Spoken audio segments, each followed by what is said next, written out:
નમસ્કાર દર્શક મિત્રો, હું ચૈત્રી પટણી. જોઈએ આજના સ્થાનિક સમાચાર. ભુજ સ્વામિનારાયણ મંદિર ખાતે વચનામૃતની રજત જયંતિ ઉજવાઈ. ઉત્સવમાં હરિભક્તો બહોળી સંખ્યામાં ઉપસ્થિત રહ્યા.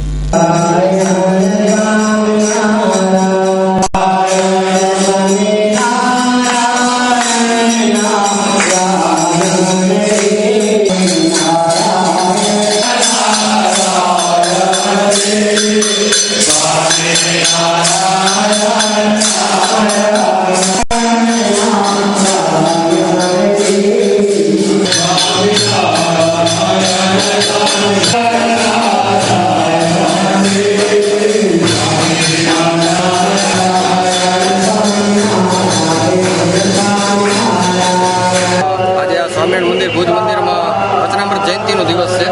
આ સંપ્રદાયનું મુખ્ય શાસ્ત્ર વચનામૃત, એનો આજને દિવસે જન્મ થયેલો અડપુરમાં. તો આ સંપ્રદાય આ વચનામૃતને બહુ માને છે. તો મોટી સંખ્યામાં ભક્તો ભેગા થઈ બહેનોના મંદિરમાંથી આ વચનામૃત શાસ્ત્રને મંદિર સુધી લાવ્યા અને એક પારણ કરી બધા સાથે મળીને એક સમૂહ વાંચન કર્યું. અત્યારે ધૂન ચાલુ છે. જન્મંગલ નામાવલીથી એનું પૂજન થશે. સ્વામી તુલસી પત્રથી પૂજા કરશે, આરતી થશે. આ સંપ્રદાયનો મોટો ઉત્સવ છે. આજે કેવી રીતના ઉજવવામાં આવે છે? એટલે બધા જ ભક્તો ભેગા મળીને આખી પોથીનું વાંચન કરે. વિભાગ છે, 5 વચનામૃતો બધા વિભાગ કરી લે અને પછી બધા ભેગા થઈને આખી પોથીનું વાંચન થઈ ગયું છે. શું મહત્વ છે? આનું તો બહુ મહત્વ છે. સ્વયં જેમ ગીતા કૃષ્ણ બોલ્યા છે તેમાં વચનામૃત ભગવાન સ્વામિનારાયણ પોતે બોલ્યા છે. સંતો એના પ્રશ્ન કર્યા છે અને એક નાની બાબતના ખુલાસાઓ આ શાસ્ત્રોમાં કરેલા છે.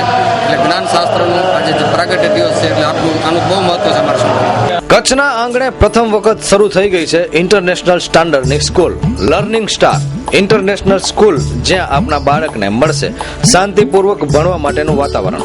CBSE બોર્ડ આધારિત અભ્યાસક્રમ. દરેક વર્ગમાં માત્ર 25 વિદ્યાર્થીઓને એડમિશન. અમારી શાળાની વિશેષતાઓ છે digital classroom, computer lab, English language lab, library સાથે રોબોટિક્સ, રમતગમતનું વિશાળ મેદાન પણ ખરું છે. હવે આપનું બાળક પણ વિશ્વના બીજા વિદ્યાર્થીઓ સાથે તાલમેલ કરશે એ અમારો વિશ્વાસ છે. તો એડમિશન માટે આજે જ સંપર્ક કરો. Learning star international school, happy learning star, Reliance shopping મોલની પાછળ, Bhanushali Nagar, Bhuj, Kutch. Contact 9978587065 8758764220. Our website is www.learningstarschool.com. ભુજ સંજોગનગર વિસ્તાર સમસ્યાઓથી કાયમી ઘેરાયેલો રહે છે, ત્યારે છેલ્લા 15 દિવસથી ગટરનું ઢાંકણું ન હોવાના કારણે લોકોને અંધારામાં મુશ્કેલી વેઠવી પડે છે. ફરિયાદ લખાવી હોવા છતાં નગરપાલિકા કાન આડે હાથ દઈને બેઠી હોય તેવું લાગે છે. મારું નામ સોઢા ઇમ્તિયાઝ છે. હું અહીંયા પાસમાં રહું છું. ને આ તમે જોઈ રહ્યા છો જે ગટર 1 મહિનોથી ખુલેલું ઢાંકણું પડેલું છે. ને એની અરજી પણ અમે ભુજ નગરપાલિકા શ્રી આપણા ચીફ ઓફિસર સાહેબને અરજી કરેલ હતી કે આ ઢાંકણું ખુલેલું છે, આખું તૂટી ગયું છે. જે આ મેઇન રોડ ઉપર આવેલું છે, મેઇન ગટરનું છે, જેની ઊંડાઈ પણ તમે જોઈ શકો છો કેટલી ઊંડી જે ગટર છે. એનામાં કોઈ માણસ અથવા તો બુઝુર્ગ, મોટી ઉંમરના કે કોઈ પણ પ્રાણી પડી શકે છે.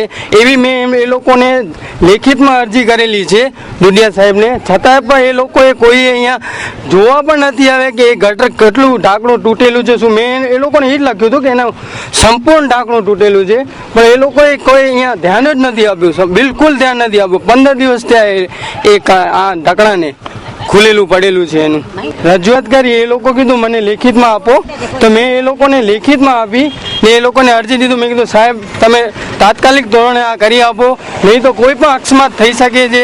આ મેઇન રોડ ઉપર ઢાંકણું ખુલેલું છે, એવું તો છે નહીં કે ત્યાં ખાંચામાં છે, પણ આ મેઇન રોડ ઉપર પડેલું છે. કોઈ જનાવર પર ગાય છે કે કોઈ પણ પ્રાણી છે અથવા તો મોટી ઉંમરના બુઝુર્ગ છે જે રાતના અવર જવર કરતા હોય. લાઇટો પણ અહીંયા બંધ પડી છે. 3 આ ફોક્સ લાઇટ લાગેલી છે, જેનામાં એક ફોક્સ લાઇટ બંધ પડેલી, એક જ ચાલુ છે, બીજું બધું બંધ પડેલું છે. ને આવી રીતે જો ખુલી હશે, હજી પણ કાંઈ થઈ શકશે તો એની પૂરી જવાબદારી ભુજ નગરપાલિકાની જ રહેશે, એવું અમારું કેવું છે. નાના છોકરા રમે તા, સ્કૂલ મદ્રસે વને તા ને ચોકડીએ મેન ચોકડીએ વાહન વ્યવહાર હતા. असां जहिड़ा वॾा माण्हू इन में नज़र न पिया छाणी पे की न छाणी पे लाइटूं आहिनि थियूं हेॾा हिकिड़ी लाइट ॿारे थी चौकड़ी ते ने इन खे जो चई पण आया आहियूं त छताई नेरे लाइ कोई न आया ऐं इनसे त हाणे छा गंद कहिड़ी अचे थी इनमें बीमारियूं थिए बीमारी थिए गंद पाए थी रोगी नकामी ई ऊनी मुंझाड़ी हाले ई वञी मुंझाड़ी एतिरी ऊनी आहे ॾिठे में न अचे मुंझाड़ी કમ્પ્યુટર તેમજ લેપટોપ ખરીદવા માટેનું સૌથી ઉત્તમ સ્થળ એટલે કે ક્લિક કોમ્પ્યુટર હોલસેલ શોરૂમ, કચ્છનું એકમાત્ર multi brand showroom. Computer, desktop, printers, laptop, branded home theatres, CCTV કેમેરાની વિશાળ રેન્જ હવે એક જ શોરૂમમાં હોલસેલ ભાવે ઉપલબ્ધ. અમારે ત્યાંથી Lenovo, Dell, HP, Acer, Apple, Sony Vaio જેવી અનેક સ્ટાન્ડર્ડ બ્રાન્ડની પ્રોડક્ટ એક જ છત નીચે હોલસેલ ભાવે મેળવવા આજે જ મુલાકાત લ્યો. અમારું સરનામું નોંધી લેજો. Click computer wholesale showroom, Uplipad road, Hatkeshwar Mandir પાસે, આસ્થા સ્ટડી સેન્ટરની બાજુમાં, ભુજ, કચ્છ. કોન્ટેક્ટ નંબર કૌશિકભાઈ Goswami 9426494748 and 9426142824. Email address clickcomputers@ymail.com.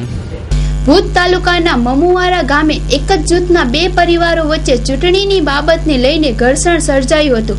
લાકડા, પાઇપ, ધારિયા જેવા તીક્ષ્ણ હથિયારો વડે સામસામે મારામારી કરતા બંને પક્ષના લોકોને ઈજા થઈ હતી અને તેને જનરલ હોસ્પિટલમાં ખસેડ્યા હતા. ભુજ તાલુકાના મમુવારા ગામે એક જ જૂથના બે પરિવારો વચ્ચે ચૂંટણીના મન દુઃખને ઘર્ષણ સર્જાયું હતું. લાકડા, પાઇપ, ધારિયા જેવા તીક્ષ્ણ હથિયારોથી સામસામે પ્રહારો કરતા અંજાર બેઠકના જીપીપીના ઉમેદવાર સહિત 5 વ્યક્તિઓને ગંભીર ઈજાઓ થતા હોસ્પિટલ ખસેડાયા હોવાના અહેવાલો સાંપડી રહ્યા છે. બંને પક્ષના ઈજાગ્રસ્તો વાડીના રસ્તા પરથી ચાલવા મુદ્દે ઝઘડો થવાનો દાવો કરી રહ્યા છે, પરંતુ ઝઘડા પાછળ ચૂંટણી કારણભૂત હોવાનું પોલીસ માની રહી છે. આજે સવારે વાડીએ જતા રસ્તા ઉપર થયેલ મારામારીમાં જીપીપીના ઉમેદવાર માવજીભાઈ ગોવિંદભાઈ જાટિયા ઉંમર વર્ષ 45 ને ગોપાલ રૂડા, મનસુખ રૂડા તથા હલીબેન ને લાકડાની ફાળ વચ્ચે પ્રહારો કરી ગંભીર ઈજાઓ પહોંચાડતા સારવાર માટે રણધીર ગોવિંદ જાટિયાએ ભુજની જનરલ હોસ્પિટલમાં દાખલ કર્યા હતા. બનાવ તો મારા ઉપર આ લોકો હુમલો કર્યો.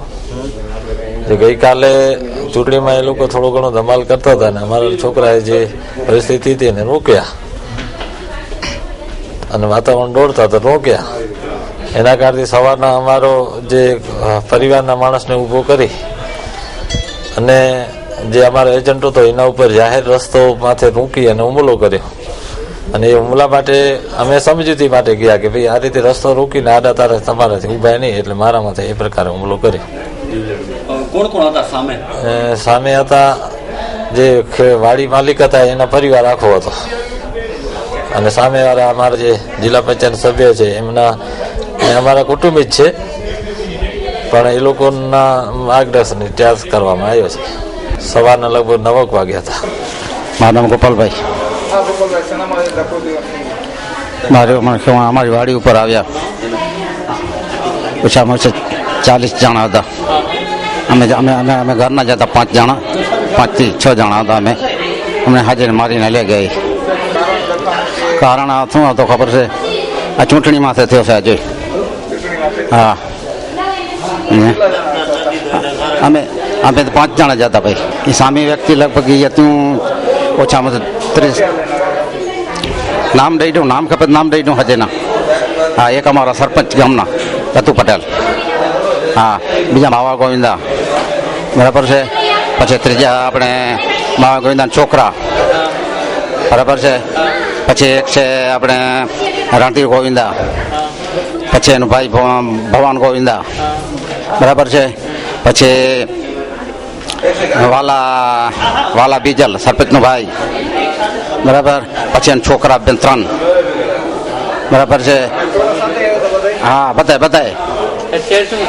હા, 4 ગાડીઓ પર આવી, 4 ગાડીઓ પર આવી રાખી. સમજા? બનાવ્યો અમને લગભગ 8:30 વાગે. ભુજના જ્યુબિલી ગ્રાઉન્ડ પર ટ્રાફિકની સમસ્યા રોજિંદી બની ગઈ છે. મોટા વાહનોની મોટી કતારો લાગે છે. ટ્રાફિક પોલીસ ક્યારેક કાર્યવાહી કરી અને સંતોષ માની લે છે.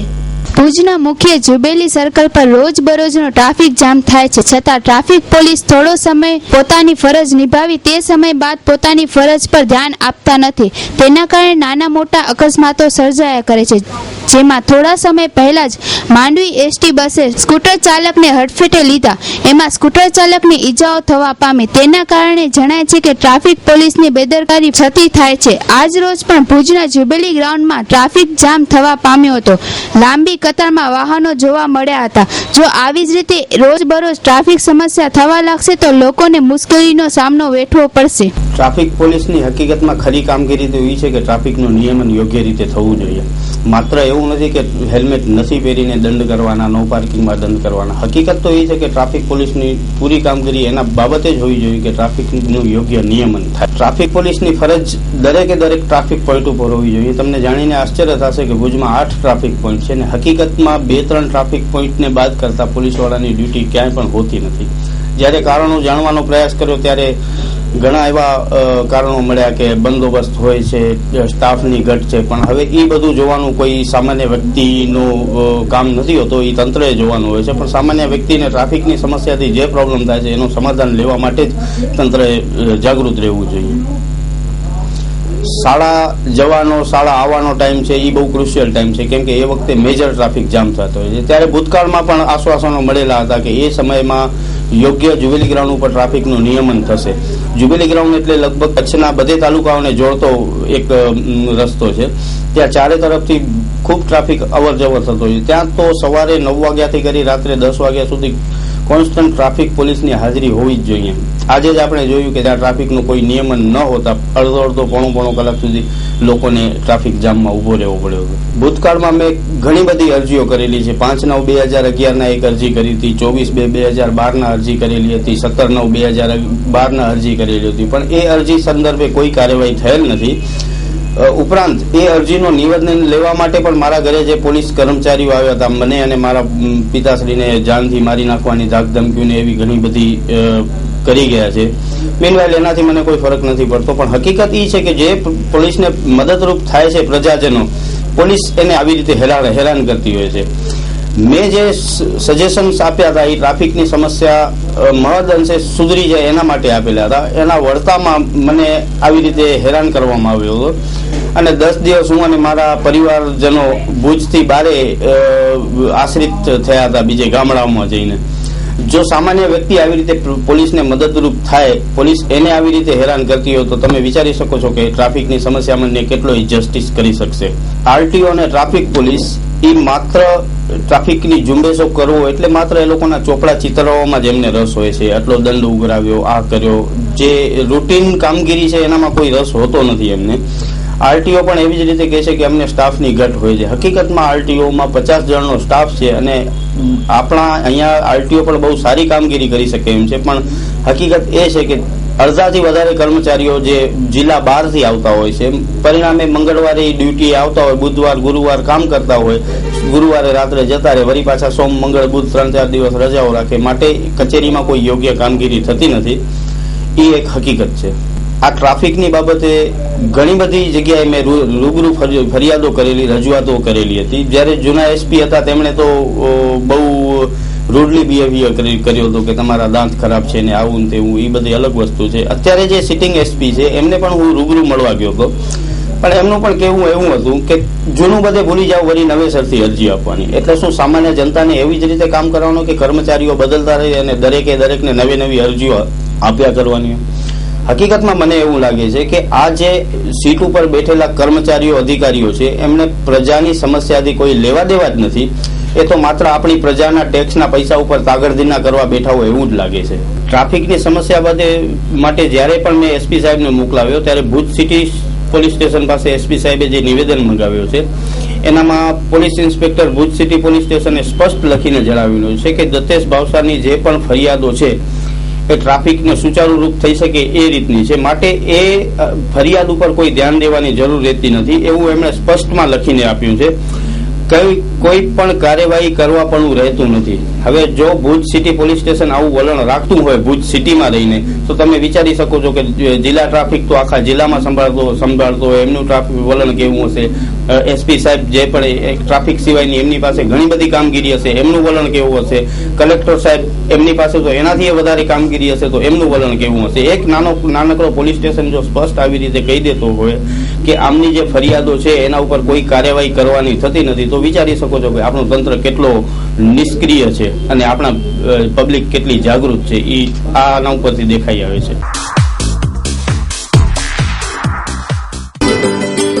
આપણા ઘર અને ઓફિસને સજાવવા માટે વુડ સિટી ફર્નિચર શોરૂમ લાવ્યા છે ફર્નિચરની અવનવી અને વિશાળ રેન્જ. હવે આપના ઘર આંગણે ભુજમાં જ તમામ રેન્જના વિવિધ મટીરીયલ્સના અને તદ્દન નવી અને અવનવી ડિઝાઇનના જાણીતી કંપનીના ફર્નિચર મેળવવાનું એકમાત્ર વિશ્વાસપાત્ર સ્થળ એટલે વુડ સિટી ફર્નિચર શોરૂમ.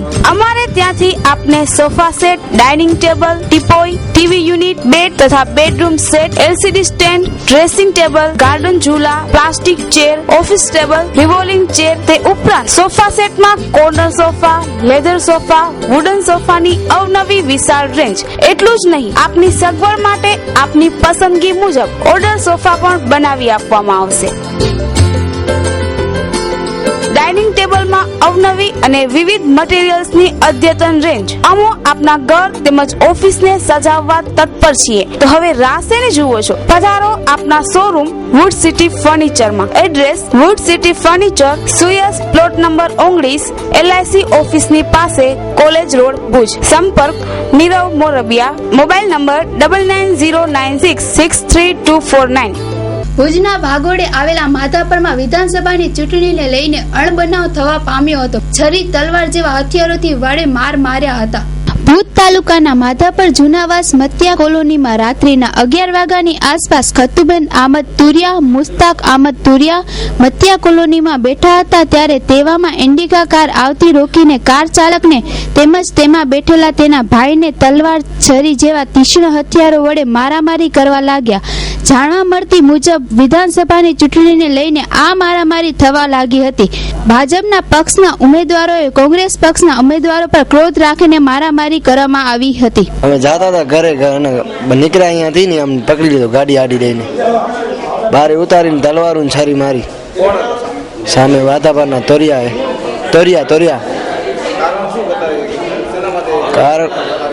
કાંઈ નહીં, ચૂંટણી બાબત છે. હા, એટલે સવારના મને હું બેઠો હતો ને સામે વોટિંગ કરાવતા હતા. મને કે રાતના ચૂંટણી પૂરી થાય એટલે તને રાતના પતાવી નાખશે. અમે કોંગ્રેસમાં અમે, હા, ને એ સામે ભાજપમાં હતા 5 જણા. હું ને મારો ભાઈ હતા 2 જ. જોઈએ આપણે ગુજરાતમાં થયેલ મતદાનની માહિતી. ગુજરાત રાજ્યમાં થયેલ 17/12/2000 યોજાયેલ મતદાનમાં ઉછાળો જોવામાં આવ્યો છે, જેમાં તમામ એક્ઝિટ પોલ એકમત આવેલ છે. તેમાં પોલ 1 એબીપી ન્યૂઝના બેઠક અનુમાન મુજબ ભાજપ 116 બેઠકની સંભાવના દર્શાવેલ છે, જ્યારે કોંગ્રેસમાં 60 બેઠકની, જીપીપીમાં 4 અને અન્યને 2 બેઠક મળવાની સંભાવના દર્શાવેલ છે. જ્યારે પોલ 2માં ભાજપને 140, કોંગ્રેસને 40, અન્યને 2 બેઠક મળવાની સંભાવના દર્શાવેલ છે તેમ ચાણક્ય ન્યૂઝનું અનુમાન દર્શાવેલ છે. તેમજ પોલ 3માં આરજી ન્યૂઝના અનુમાન મુજબ ભાજપને 118 થી 128, કોંગ્રેસને 50 થી 56, જીપીપીને 1 થી 2 અને 4 થી 6 અન્યને બેઠક મળવાની સંભાવના દર્શાવેલ છે. તેમાં પોલ 4ની સી વોટર ટાઈમ્સ નાવના અનુમાન મુજબ ભાજપ 119 થી 129, કોંગ્રેસને 49 થી 59, જીપીપીને 2 થી 6 અને બેઠક પ્રાપ્ત થયેલી જોવા મળે છે.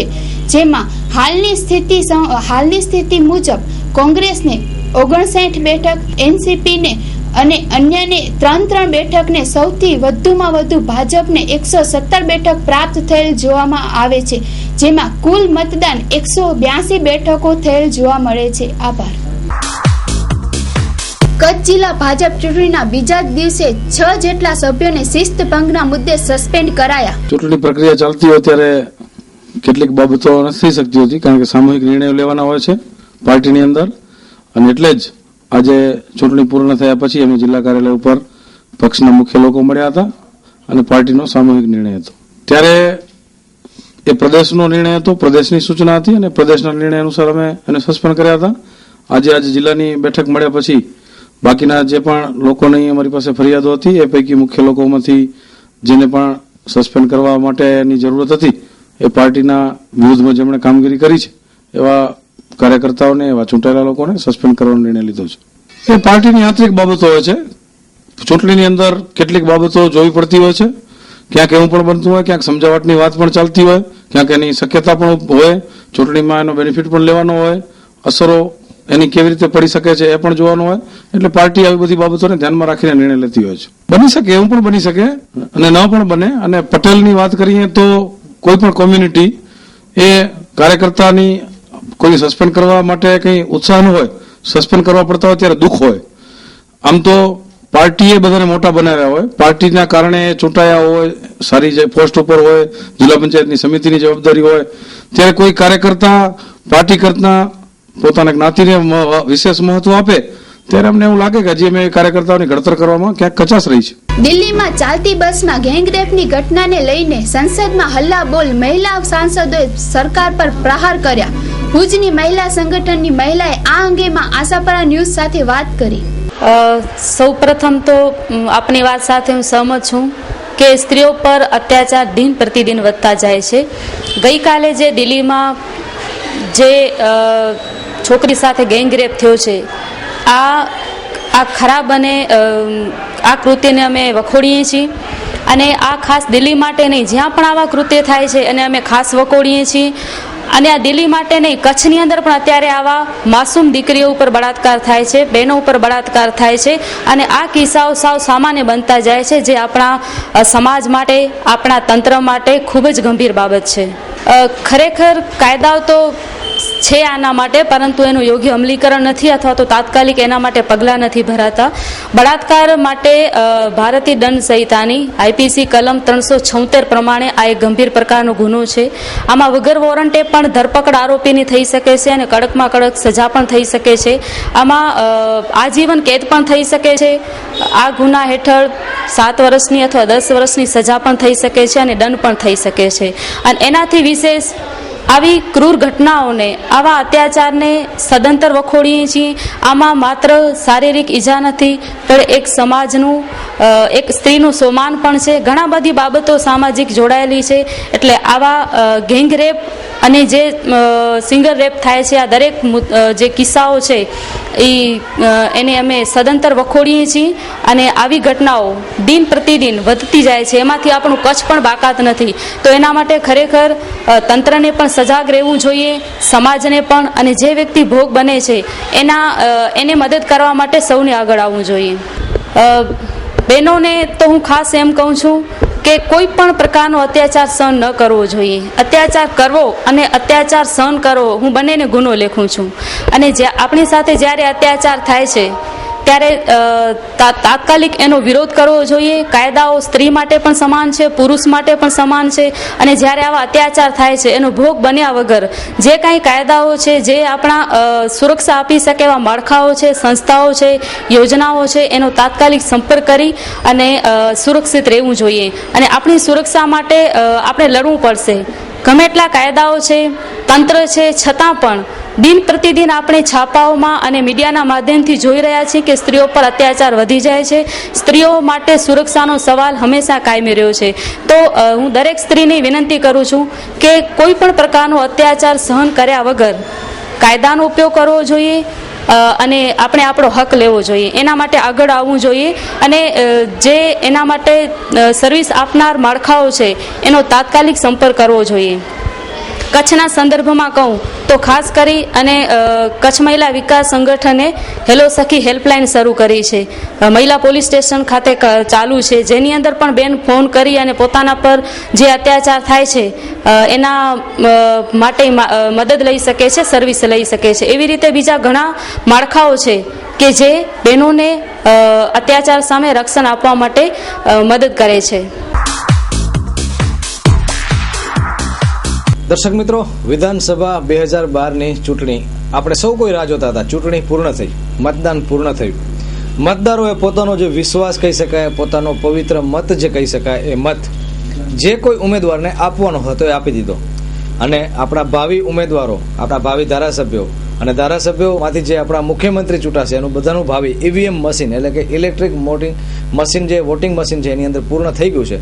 20 તારીખના આ બધું જ રિઝલ્ટ બહાર આવશે. ખાસ કરીને એચપી અને ગુજરાતમાં આ બંને પરિણામો જાહેર થવાના છે. ત્યારે ગુજરાતની વાત કરીએ તો સમીકરણો શું છે એ અંગે એક્ઝિટ પોલે આજે ધડાકો કર્યો છે એમ કહી શકાય. લડાયક મંચના પ્રમુખ રમેશ જોશી સાથે વાત કરશું.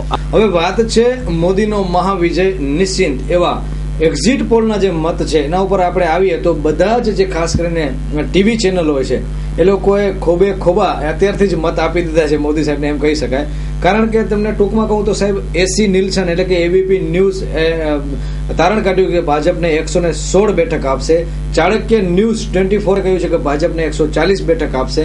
આજ તક ARGએ કહ્યું કે ભાજપને 118 થી 128 બેઠક આવશે. અને સી વોટર ટાઈમ્સ નાઉ કહ્યું કે ભાજપને 119. આમ બધા જ એક્ઝિટ પોલ કહે છે કે ભાજપને 115 થી વધારે સીટ આવશે. તો શું છે આ એક્ઝિટ પોલ?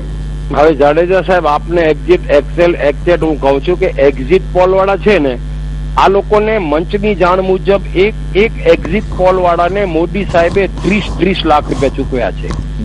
અને 30 લાખ રૂપિયા ચૂકવી અને એક્ઝિટ પોલ વાળા પાસેથી જેવા જોઈએ તેવા આંકડાઓ એ લોકોએ જાહેર કરાવ્યા છે. હું આપને એકચ્યુઅલી જે સત્ય છે એ કહું છું કે લોકશાહીની 4 જાગીરો છે ને એ ટોટલી જાગીરો એમણે લઈ લીધી છે. દાખલા તરીકે અમદાવાદમાં 27 જજોને બંગલો પ્લોટ આપી દીધા. એક બંગલો પ્લોટનો એરિયા 4000 ફૂટ. એવી રીતે 27 જજોને આપી દીધા અને ઓલા જજોએ બંગલા લઈ બી લીધા. આજ દિવસ સુધી આરટીઆઈમાં માહિતી નથી આપી અમને કે અમે લોકો બંગલા લીધા, પણ અમદાવાદના કલેક્ટરે અમને કહી દીધું કે લ્યો આ લિસ્ટ, અને 27 જજોને બંગલા આપ્યા. હવે બીજું, આજે આપ કહો છો ને એક્ઝિટ પોલ, જે કામ ઈશ્વરનું છે, જે કામ અલ્લાહનું છે, જે કામ પરમેશ્વરનું છે, એ કામ આ લોકો 30 લાખ રૂપિયા લઈ અને મોદી પાસેથી, મોદી જેમ કહે તેમ આ લોકો કરે છે. એટલે સરકારમાં મોદીના 2 પોપટો છે ગુજરાતમાં. એક સૌરભ પટેલ જે ઉર્જા મંત્રી હતા એ પોપટ, અને બીજો જયનારાયણ વ્યાસ જે પ્રવાસન એ પોપટ. હવે આ પ્રાદેશિક સ્તરે મોદી સાહેબના 2 પોપટ, એક સૌરભ પટેલ અને જયનારાયણ વ્યાસ. રાષ્ટ્રીય સ્તરે મોદી સાહેબના 1 પોપટ જેમનું નામ છે અરુણ જેટલી. અને મીડિયામાં મોદી સાહેબના લગભગ 26 પોપટો છે.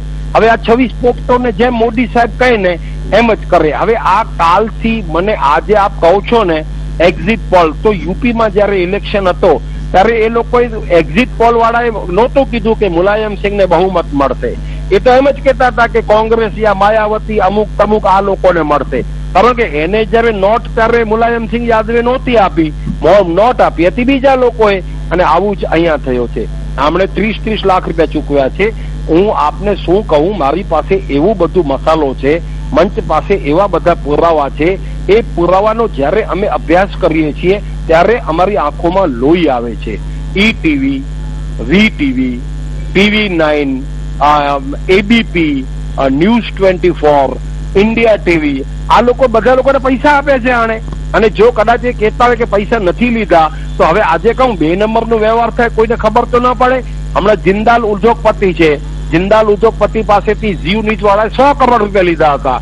હવે 100 કરોડ રૂપિયા, વિચાર તો કરો, 100 કરોડની માગણી કરી હતી. લીધા એટલે કે 100 કરોડ રૂપિયા આપો કે નહીં તો અમે તમારું ભોપાડું બહાર કાઢશું. તો ઓલે કહી દીધું કે ભાઈ મારું ભોપાડું છે નહીં તો તમે શું કાઢશો. એને બહુ પ્લાનિંગ થી કામ કર્યો. અને ઈટીવી ના ચૌધરી અને સમીર અહલુવાલિયા અને આ બધા લોકો પાસેથી ઓલો સ્ક્રીન ઓપરેશન કરાવ્યો અને આખા જગતને બતાવી દીધું કે જુઓ આ મીડિયાનું કામ. એટલે આ તમે તો ભૂલી જ જાઓ મીડિયા વાળાનું. મારી નજરમાં જેમ મોદી સાહેબની એક કોડીની કિંમત નથી ને, આજે બી કહું છું કે મોદી સાહેબ તો 1 નંબરના ડફોડ છે, તો એના કરતા પણ વધુ ડફોડા મીડિયા વાળા છે. આ હતા આજના મુખ્ય સમાચાર. અમારું સરનામું નોંધી લેશો. Aaya apartment, office number 1, ground floor, jubilee ગ્રાઉન્ડની સામે, ભુજ, કચ્છ.